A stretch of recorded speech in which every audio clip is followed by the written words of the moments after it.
ప్రాంత మత్స్యకారులకు సంబంధించి సుదీర్ఘకాలంగా అపరిష్కృతంగా ఉన్నటువంటి మత్స్యకారులు కోరుకుంటున్నటువంటి ఈ ఫిషింగ్ జెట్టి నిర్మాణం ప్రారంభించి దాని పురోగతిని సమీక్షించడానికి ఈరోజు ఇక్కడికి రావడం జరిగింది.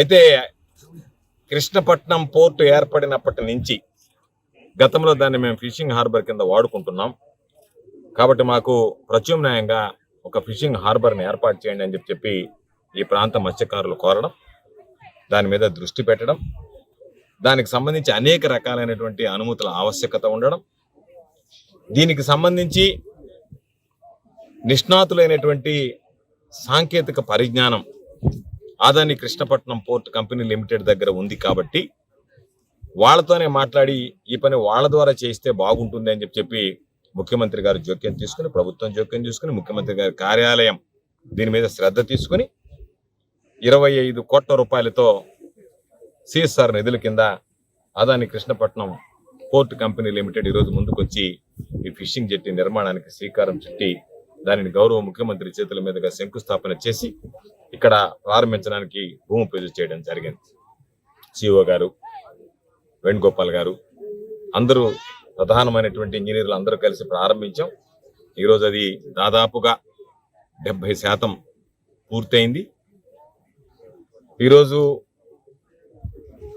అధికారులు, ఇంజనీరింగ్ అధికారులు చెప్పేటువంటి లెక్కల ప్రకారం ఏప్రిల్ 15వ తేదీ కల్లా దాదాపుగా పూర్తి కాబోతుంది అని చెప్పడం జరిగింది.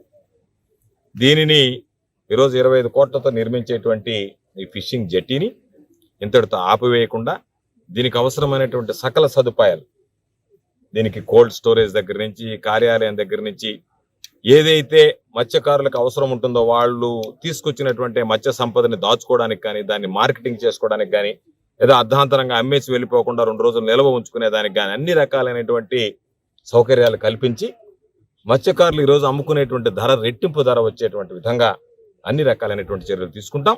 ఫిషింగ్ జెట్టి నిర్మాణం పూర్తయిన వెంటనే ఇతర మౌలిక సదుపాయాల మీద కూడా దృష్టి పెట్టి ఆ మౌలిక సదుపాయాలను కూడా ఒక్కొక్కటిగా పూర్తి చేయించడం జరుగుతుంది అని చెప్పి ఈ సందర్భంగా తెలియజేస్తున్నాను. ఇంకా అపరిష్కృతంగా ఉన్నటువంటి అన్ని సమస్యలకు కూడా ఈరోజు పరిష్కారం చూపిస్తున్నాం.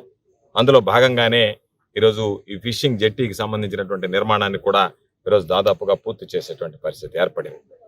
కాబట్టి ఎక్కడైతే అభివృద్ధి జరుగుతుందో, ఈరోజు Adani Krishnapatnam port company limited ఇక్కడ అభివృద్ధి చేయడానికి, ఫిషింగ్ జెట్టి నిర్మించడానికి ఓర్చుకోలేనటువంటి, భరించలేనటువంటి వ్యక్తులు ఈరోజు నేరుగా కృష్ణపట్నం పోర్టు మీదనే బురద జల్లేటువంటి కార్యక్రమానికి తెరతీశారు.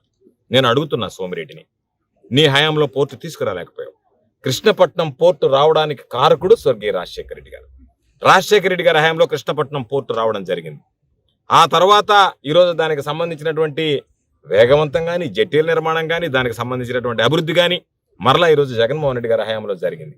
మత్స్యకారులకు సంబంధించి ఏదైతే పెండింగ్ లో ఉందో అది జరుగుతుంది.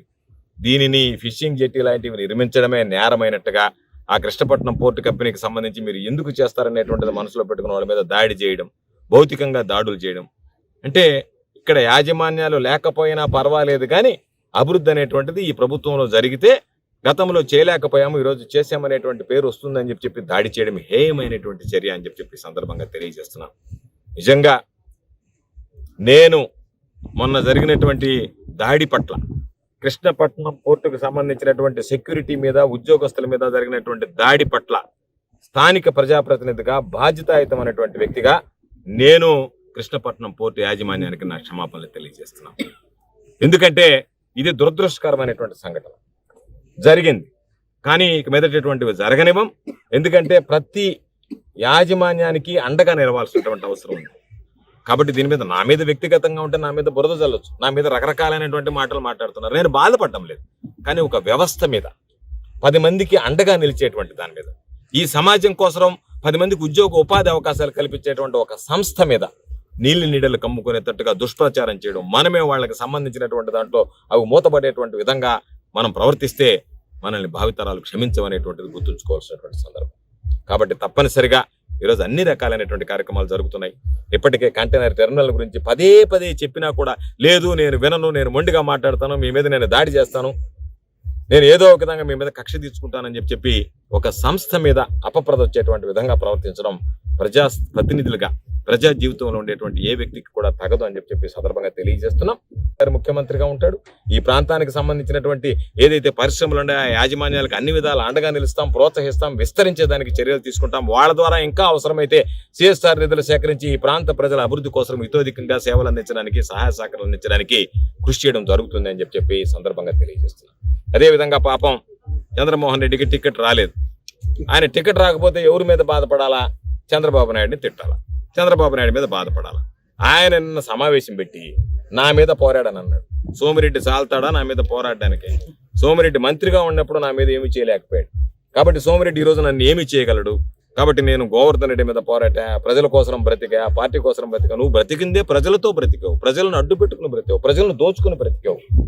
నీకు నన్ను అడిగితే పార్టీ కూడా నీకు చాలా న్యాయం చేసింది. నువ్వు ఈరోజు పార్టీని గురించి మాట్లాడడం కూడా కరెక్ట్ కాదు. ఎందుకంటే ఓడిపోయినటువంటి వాడికి ఎమ్మెల్సీ ఇచ్చి మంత్రి ఇచ్చింది.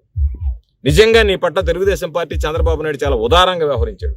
నువ్వు వాళ్ళని అనుకుంటే నీకు కళ్ళు కూడా ఉండవు, నీ కుటుంబానికి ఇబ్బందికరమైనటువంటి పరిస్థితులు వస్తాయి.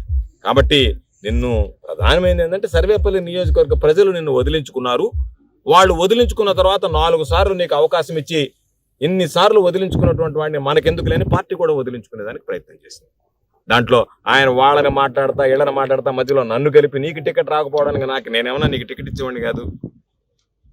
కాబట్టి నీకు టికెట్ రాకపోతే నా మీద బాధపడి, నా మీద బురదల్లి, ఆ కోపం మీద చూపించినట్టుగా, అత్త మీద కోపం దొత్త మీద చూపించినట్టుగా నీకు టికెట్ రాకపోతే వాళ్ళని మాట్లాడకుండా నన్ను గురించి మాట్లాడడం అనేటువంటిది ఇది సమంజసం కాదు, సబబు కాదని చెప్పి సందర్భంగా తెలియజేస్తున్నా.